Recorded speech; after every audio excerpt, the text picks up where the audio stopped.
A major diplomatic effort led by Pakistan has quietly been unfolding over the past 2 months, centered on what is currently one of the most sensitive ceasefire discussions in the world. Behind closed doors, intense coordination has been taking place, involving indirect exchanges between Iran and other major global actors. What makes this situation particularly complex is the contrast between public statements and private actions. Iran, while formally denying any direct negotiations, has still managed to pass a detailed 14-point proposal through Pakistani diplomatic channels. At the same time, officials have publicly rejected the idea that any talks are even happening, creating a carefully managed layer of deniability. On the other side, China, widely expected to play a stabilizing behind-the-scenes role, has remained almost completely silent. That silence is not accidental, and it becomes a key factor in understanding the deeper structure of this unfolding situation. To understand why these talks are so fragile, it is important to look at how they were shaped by recent military escalation. On February 28, 2026, coordinated strikes carried out by American and Israeli forces targeted Iranian military infrastructure. The stated objective was to disrupt nuclear development capabilities and weaken Iran's network of regional partnerships and proxy influence. Over the following weeks, repeated waves of attacks hit bases, radar systems, command centers, and weapons depots across multiple regions, especially western and southwestern Iran. The pressure remained consistent and sustained, gradually shaping the conditions under which diplomatic activity later began. A temporary ceasefire was introduced on April 8th, but it did not represent a genuine resolution. Instead, it functioned as a short operational pause, a momentary reduction in intensity rather than a structural agreement. Within days, informal negotiation sessions began in Islamabad under Pakistan's facilitation. However, these early meetings quickly broke down. American officials publicly stated that Iran had rejected key conditions, while Iran's foreign ministry continued to insist that no direct engagement with Washington was taking place. This contradiction defines the core tension of the entire process: open denial paired with private involvement. Despite public rejection, Iran's actions suggested a more complex reality. Through Pakistani intermediaries, Tehran submitted a structured 14-point framework outlining its position. Senior Iranian political figures also made visits to Islamabad, reinforcing the idea that communication channels were active, even if unofficial. This approach allows Iran to maintain political distance while still participating in shaping proposals. It is not inconsistency, but a deliberate strategy designed to preserve flexibility and avoid domestic political consequences tied to direct negotiation.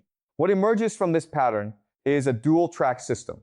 Publicly, Iran denies participation to maintain internal and regional positioning.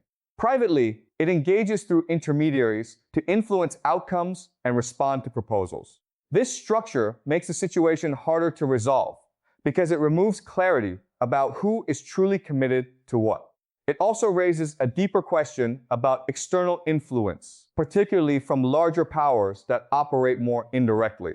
Among these, China's silence becomes increasingly significant, not as absence, but as calculated restraint. Its role will become clearer as the situation develops, but for now, it remains in the background while others absorb the pressure of negotiation and conflict management.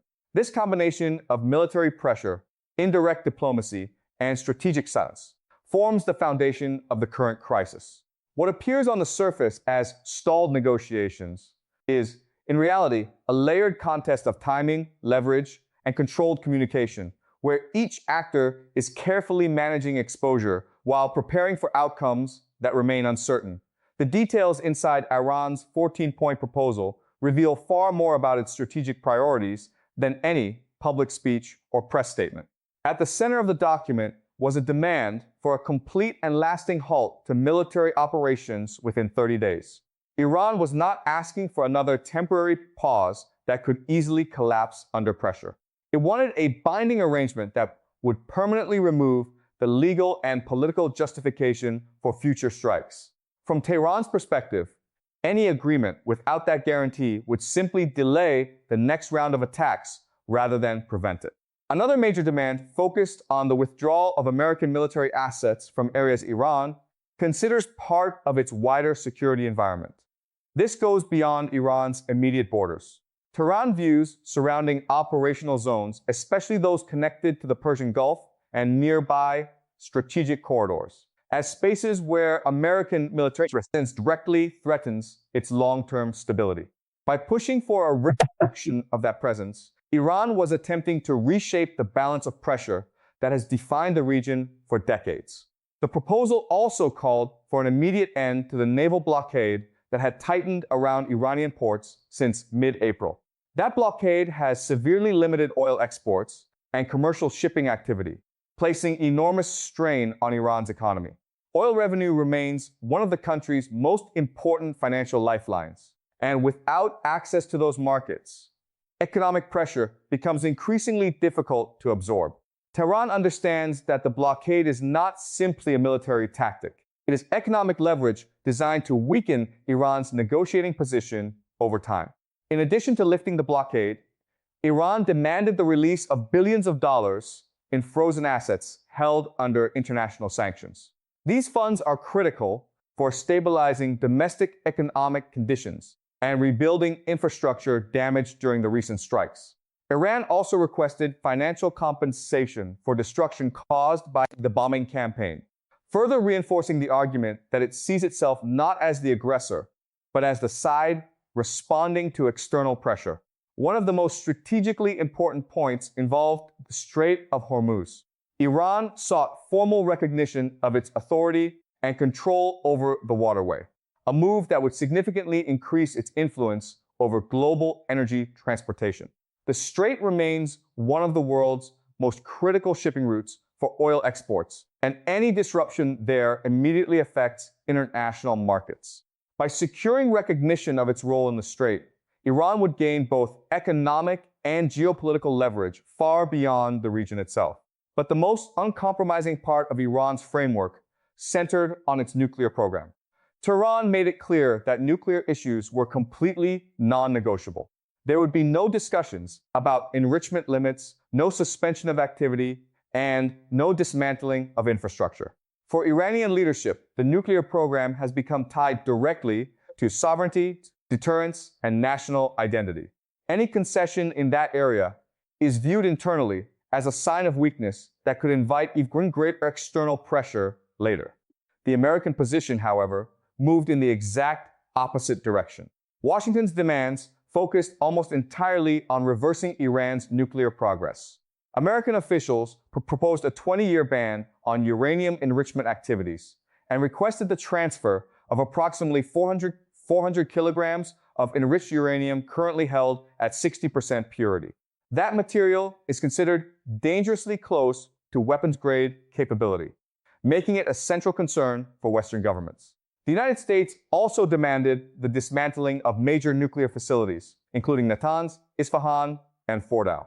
Under the proposal, only one limited facility would remain operational, functioning under strict international oversight and without enrichment capability. Existing uranium stockpiles would also need to be transferred out of the country entirely. In practical terms, Washington was asking Iran to dismantle the core structure of its nuclear program before any sanctions, relief, or economic concessions could even begin. This is where the deadlock becomes unavoidable. Iran wants economic and military pressure lifted first, followed by broader discussions. The United States insists that nuclear dismantlement must happen before any relief is granted. Neither side is arguing over small technical details. They are operating from completely different definitions of security and survival. One side says the pressure must end before trust can exist. The other says trust must be proven before pressure can be removed. That fundamental contradiction places Pakistan in an extremely difficult position as mediator. Islamabad is attempting to connect two negotiating frameworks that do not simply disagree on terms, but disagree on the order in which reality itself should unfold. This type of diplomatic deadlock is not new in global politics. Similar patterns have appeared throughout history, especially during conflicts, where both sides believe time works in their favor. One of the closest comparisons can be found in the negotiations that took place during the Vietnam War. Publicly, North Vietnam projected absolute resistance and rejection of compromise, while privately using indirect channels and intermediaries to stretch negotiations over long periods. The objective was not immediate peace. It was time. Time to rebuild military capacity, influence public opinion abroad, and prepare for future operations under the cover of ongoing talks. Many analysts now see echoes of that strategy in Iran's current behavior. While the ceasefire remains technically active, reports suggest that Iran has already restored a large portion of its damaged missile infrastructure near the Strait of Hormuz. Some estimates indicate that around 30 out of 33 critical missile positions have been repaired or reactivated. Stockpiles that were heavily reduced during the initial strikes have reportedly recovered to nearly 70% of their previous capacity. These are not the actions of a country preparing for permanent de-escalation. They are the actions of a state using limited calm to recover strategic strength. This is why Iran's public denial of negotiations becomes so important. By refusing to openly acknowledge talks, Tehran avoids appearing weak domestically while still benefiting from the time and operational breathing room diplomacy creates. Every additional day without renewed strikes allows reconstruction efforts to continue. Missile systems can be repaired, supply chains restored, and regional networks reorganized.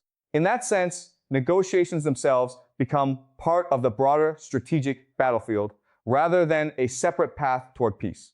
Pakistan has found itself trapped in the center of this fragile balancing act.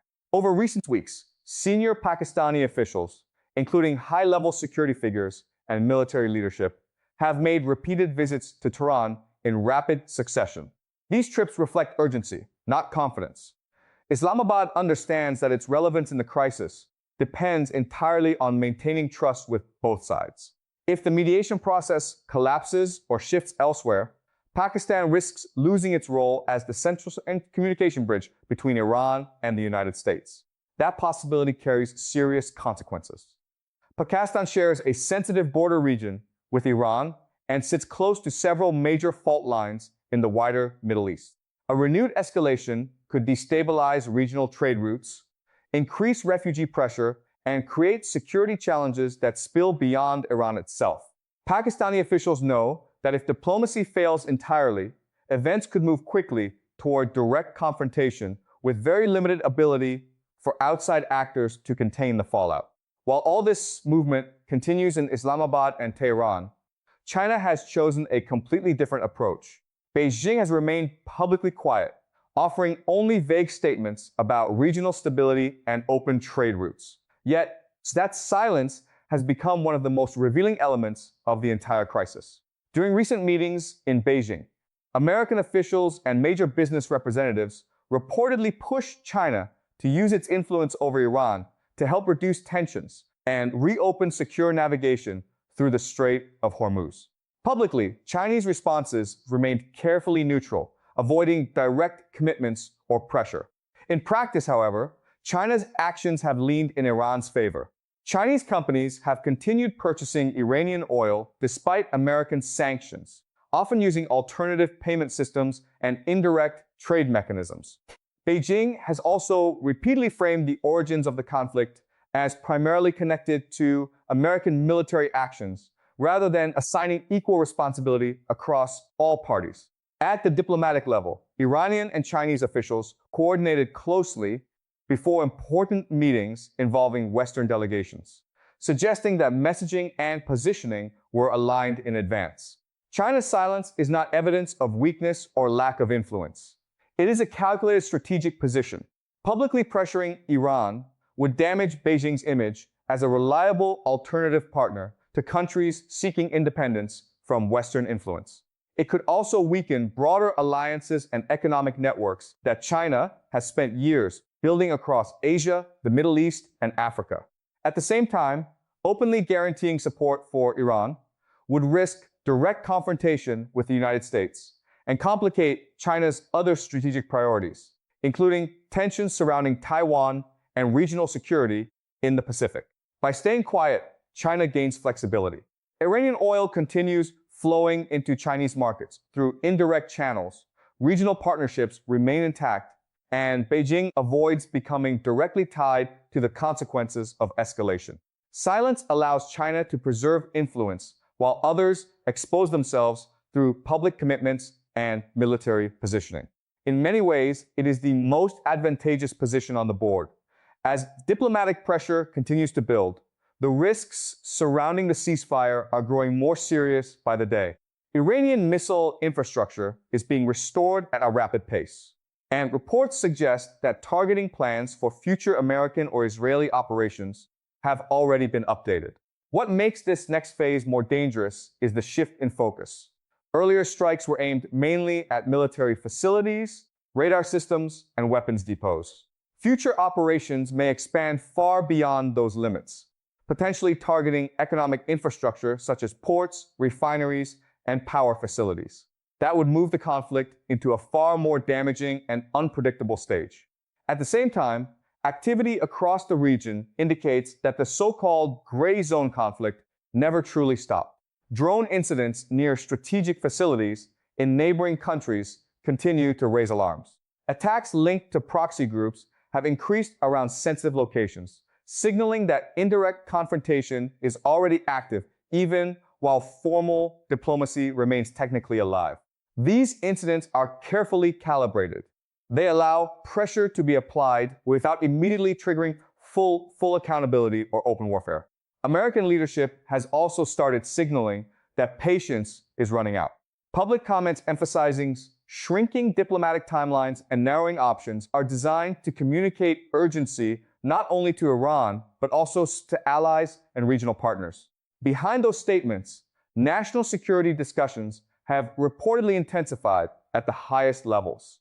Military planners are preparing for the possibility that negotiations collapse completely, especially if Pakistan's mediation effort loses momentum. That mediation channel now appears increasingly fragile. Pakistan's unique role comes from its ability to maintain credible ties with both Tehran and Washington at the same time. Few countries can still communicate effectively with both sides under current conditions.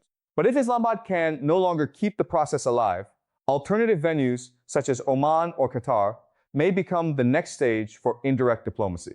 On the surface, that may appear like a simple logistical shift. In reality, it changes the entire strategic environment. Pakistan holds a distinct position as a Muslim-majority nation that maintains military cooperation with the West, while still preserving functional relations with Iran. Oman, although respected as a mediator, is viewed by Tehran as more closely aligned with long-standing Western security arrangements. That difference matters because Iran calculates every negotiation setting according to leverage and political balance. From Tehran's perspective, moving talks away from Islamabad could create an environment less favorable to Iranian interests. This creates a dangerous possibility. Iran may conclude that allowing the Pakistan channel to fail entirely is preferable to entering negotiations under conditions it sees as strategically weaker. In other words, preserving the current framework may be more useful to Tehran than replacing it with a process where American influence appears stronger. If that happens, diplomacy itself could become expendable. At the heart of the dispute remains the issue of sequencing. For Iran, lifting the naval blockade is not merely a symbolic demand or negotiating tactic. It is viewed as essential for national survival. Oil exports are the foundation of economic recovery, and without restored revenue, Iran's financial system remains trapped under severe pressure. Once oil shipments resume freely, Tehran regains breathing room. That income can support reconstruction, stabilize internal conditions, and strengthen regional networks that were weakened during the conflict. Washington understands this perfectly, which is why the blockade remains one of its most valuable tools. Economic pressure gives the United States leverage without requiring continuous military escalation. If sanctions ease too early, or the blockade weakens before nuclear concessions are secured, much of that leverage disappears. From the American perspective, Iran could regain financial stability while continuing nuclear development at the same time. This is why both sides remain locked into completely opposing timelines. Iran insists that economic and military pressure must end first before serious nuclear discussions can begin. The United States insists that nuclear dismantlement must happen before sanctions relief is even considered. Neither side sees its position as flexible because each believes the other would exploit any concession made too early. When negotiations reach this level, diplomacy often becomes more about managing appearances than solving the underlying problem. Meetings continue, proposals circulate, and intermediaries travel constantly between capitals, but the structural disagreement underneath remains unchanged. Both sides are effectively demanding guarantees before taking the first step themselves. That creates paralysis. Meanwhile, the military environment continues evolving regardless of what is said publicly. Missile stockpiles are growing again, proxy activity is increasing, and operational plans are being revised in preparation for scenarios that may arrive much sooner than many governments are willing to admit openly. The warning signs are no longer difficult to spot. Across the region, incidents connected to proxy groups and indirect military pressure have continued despite the ceasefire framework remaining officially in place. A drone attack near the Baraka nuclear facility in the United Arab Emirates raised immediate concern among regional security officials, while Saudi Arabia reportedly intercepted multiple drones that originated from Iraqi airspace. These developments are not isolated accidents or random security breaches. They reflect a broader strategy of controlled escalation, where pressure is applied carefully through allied networks, while official deniability is maintained.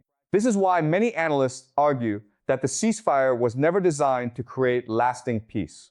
It functioned as a temporary suspension of direct confrontation, giving all sides time to regroup, reposition, and evaluate their next moves. But as weeks pass, the meaning of that suspension is fading rapidly. Military readiness is increasing rather than decreasing, and diplomatic momentum appears weaker with each round of indirect exchanges. Recent public messaging from President Trump has reinforced the sense that timelines are narrowing. Statements warning that opportunities for diplomacy are shrinking send a calculated signal to both allies and adversaries. They communicate that the United States may not remain committed to prolonged negotiations indefinitely. At the same time, reports indicate that high-level national security meetings are taking place regularly, involving senior figures responsible for shaping the next phase of American policy. These discussions suggest that contingency planning for renewed escalation is already underway. If Pakistan's mediation effort finally collapses, the situation could enter an even more dangerous stage. The central question would then become whether any country still has enough credibility with both sides to prevent a rapid slide back into open conflict. Oman and Qatar remain possible alternatives, but neither carries the exact balance that Islamabad provided. Pakistan's strategic value came from its ability to maintain communication channels without appearing fully aligned with either camp. Replacing that role will not be easy. Amid all of this, China continues playing perhaps the most strategically effective game of all. Beijing has consistently avoided applying meaningful public pressure on Iran, even after repeated American requests during high-level meetings. Instead, Chinese economic networks have continued processing Iranian oil through indirect methods designed to reduce exposure to sanctions. Public statements from Chinese officials have largely framed the conflict as a consequence of American actions, carefully avoiding criticism of Tehran itself. At the diplomatic level, coordination between Chinese and Iranian officials has reportedly intensified before major meetings involving Western representatives. This alignment does not look like neutrality. It reflects a form of silent partnership built on mutual strategic interests. China benefits from maintaining strong ties with Iran while also positioning itself as a global power capable of resisting Western pressure without direct confrontation. By remaining publicly restrained, Beijing protects several important interests at once. First, it maintains its image as a leader within a broader non-Western geopolitical bloc, especially among countries seeking alternatives to American influence. Second, it avoids provoking direct economic retaliation that could disrupt Chinese growth or damage global supply chains tied to its economy. Third, it ensures continued access to energy imports from Iran, while other powers absorb the political and military costs of confrontation. For now, China can afford this patience because it still possesses strategic buffers. Alternative energy flows through Russia, and large reserve capacities reduce immediate vulnerability to disruptions in the Strait of Hormuz. But even China's tolerance has limits. If prolonged instability begins seriously threatening major energy shipments at scale, Beijing may eventually be forced to take a more active role. At this stage, however, waiting remains the most advantageous option. Looking ahead, several possible outcomes are beginning to take shape. The most likely near-term scenario involves the gradual collapse of the ceasefire, followed by renewed American and Israeli strikes, targeting Iran's rebuilt missile systems and critical economic infrastructure. Iran would almost certainly respond through proxy networks operating across Lebanon, Iraq, Yemen, and other areas where allied groups maintain influence. Rather than a single concentrated battlefield, the conflict could spread into multiple pressure points across the region. Such escalation would have global consequences almost immediately. Energy prices would likely surge, financial markets would react sharply, and shipping routes could face serious disruption. Pakistan could experience border instability, refugee flows, and growing pressure from competing powers demanding clearer alignment. Meanwhile, China would probably continue supporting Iran indirectly while publicly calling for restraint and de-escalation. A breakthrough remains possible, but only under extremely narrow conditions. One side would need to accept a formula that allows compromise without appearing to surrender. That could involve limited inspections in exchange for phased sanctions relief or a gradual easing of the blockade tied to monitored nuclear activity. Yet the level of mistrust on both sides makes even temporary compromise difficult to sustain politically.